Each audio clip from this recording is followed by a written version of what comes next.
صلى على النبي يا ست البنات انت وهي في الكومنتات، وتعالي نفرز البطاطس لشهر رمضان الكريم للسحور جنب البيض والجبنة والفول، وتبقى سهلة عندك. تجيبي الكيس على طول تقليه، مش هتقفي تقشري ولا لسه تقطعي. احنا هنجهز حاجاتنا لرمضان. كل سنة وانتم طيبين، ينعاد عليا وعليكم بألف خير يا رب. وهقولك تركاية تعمليها هتخلي البطاطس معاكي مقرمشة وتحفة، حاجة كده زي اللي بنجيبها من كنتاكي. يلا بينا نسمي الله ونصلي على الرسول ونخش على طريقة التحضير. انا جبت هنا 7 كيلو بطاطس، كنت جايبة ال2 كيلو ب25، معرفش دلوقتي بكام. وجيب البطاطس الموتينة الحلوة اللي هي بيبقى قلبها ابيض دي، عشان دي بتاعة التحمير. قشرت الكمية كلها يا ست البنات انت وهي، وخديها في قلب الطبق ومرشيها تحت الحنفية. اغسليها كويس جدا تحت الحنفية. بعد كده يا قمرايه هجيب البطاطس. بنتي بقى كانت بتساعدني هنا وبتقطع معايا، لان الكميه اللهم بارك كانت كتير. وبنقطعها صوابع زي ما انت شايفاها كده اهو. اهو. انا بس ايه تقولي لي ما احنا بنعرف نقطع، انا عارفه ان كلكم بتعرفوا تقطعوا البطاطس، بس انا جايبه لك الطريقه من الالف للياء، من البدايه لحد النهايه، عشان تعرفي الطريقه بالظبط ازاي. طيب هنا بقى يا ست البنات هنكمل مع نفسنا تقطيع البطاطس. اغلي حله ميه حلوه كده اهو، وانزلي بيها على النار، ارفعيها على النار، وحطي بتاع معلقتين ملح فيها.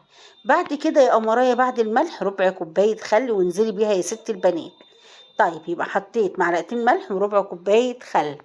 ايه بقى التركاية؟ معلقة نشا يا قلبي زوزو، ارميها في قلب المية، دي اللي هتخلي لك البطاطس ما تسودش وتبقى بيضة، وتقرمش لك البطاطس، وتمنع البطاطس تشرب زيت وانتي بت ايه بت بتقليها. هنا بقى يا جماعة النشا كتل كده معايا وعمل كتل. طيب هسيبه؟ لا مش هسيبه طبعا، انا هلمه كله بالمصفى واشيله. انا عايزه خلاص النشا اللي نزل ده هو اللي هيبيض لي البطاطس ويمنعها تشرب زيت ويقرمشها معايا. بعد كده اهو هجيب بقى الصفايه بتاعتي واروح ناشله كل الايه الكتل بتاعت النشا دي. يا جماعه خلاص كده كتر خيرك، انا خدت الفايده بتاعتك. طيب بعد كده يا ست البنات هتعملي ايه؟ هنزل بالبطاطس بتاعتي يا قلب زوزو كده اهو. اهو. البطاطس الميه تغطيها، ما تكتريش بطاطس، لا انا عايزه الميه تغطيها اهو، علشان كلها تبقى سوا واحد. كمان حاجه، انا عايزه البطاطس يعني ما تقعدش اكتر من دقيقتين على النار، عشان انا مش عايزاها تستوي. وبعد كده هتحطي ايه بقى؟ هحط ربع معلقه كربوناتو كده اهو. ده برضو هيخليها تمنع الزيت يا جماعه، اللي هو بيشرب البطاطس اللي بتشرب زيت دي مش هيخليها تشرب زيت. وقلبي بقى كله كده اهو يا ست البنات. وبعد كده هوت يا دوبك بصوا دقيقتين وما تكملش الدقيقتين، وانشليها بالصفايه، وروحي اهو تحت الحنفيه على طول وسيبي عليها اهو المصفى جنبي، وبنشر على طول. وبعد كده هروح احط المصفى كلها تحت الحنفيه، وهكذا لحد ما اخلص الكميه اللي معايا. بسم الله اللهم بارك، انا كان معايا كميه كبيره، عملوا لي 6 اكياس حلوين كده اهو. انا جايبه 7 كيلو بطاطس او 7 ونص حاجه زي كده مش فاكره اهو. بسم الله ما شاء الله، في منتهى الجمال هتطلع معاكي، وهتدعي لي دعوه حلوه من قلبك، وهتبقى عامله زي بتاعه كنتاكي مقرمشه وفي منتهى الجمال اهو. انا قلت لك الميه يا دوبك دقيقتين بطاطس في الميه، انا مش عايزاها تستوي، بحيث ان انت ما تيجي تقطميها تتقشم معاكي كده ما تبقاش مهريه. طيب بعد كده يا قمرايه انت وهي هتعملي ايه؟ اهو انا شلت البطاطس كلها، انا شلتها كده اهو. تشطفي البطاطس تحت الحنفية.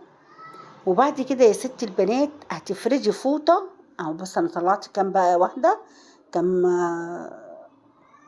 حلة كده، وافرد فوطة واروح سايبة البطاطس ايه اللقطة دي ما جاتش تنشف خالص من المية. بعد كده حبة زيت بتاع معلقتين 3 زيت، وقلبي كل البطاطس في قلب بعض عشان تتغلف بالزيت، عشان لما نحطها في الديب فريزر او فريزر ما تبقاش ماسكه في بعض، ولو حتى مسكت في بعض يعني هتتفك معاكي بسهوله جدا. وهنا بقى كنت بجرب لكم طاسه بعد ما حطيت كيس كده، كان اللهم بارك تحفه يا جماعه. ترمي البطاطس وما تمديش ايدك فيها خالص الا ما تلاقيها قبت على الوش كده وغلت. بعد كده يا ست البنات فرستها بقى في 6 اكياس اهو، اللهم بارك. وكان ده تفريز البطاطس. اوعي تنسي النشا والكربوناتو، ده اللي هيمنعها تشرب زيت. ولو عجبك الفيديو لايك وشير للفيديو كتير كتير. ولو جديدة في قلب القناة فعلي زر الجرس عشان يجيلك كل جديد من زوزو يا قلبي زوزو. اوعوا تنسوني باللايك والشير ودعوة حلوة من قلبكم لما تجربوا التجربة اللي انا عملتها لكم. ويلا يا ست البنات أترككم في رعاية الله وأمانه.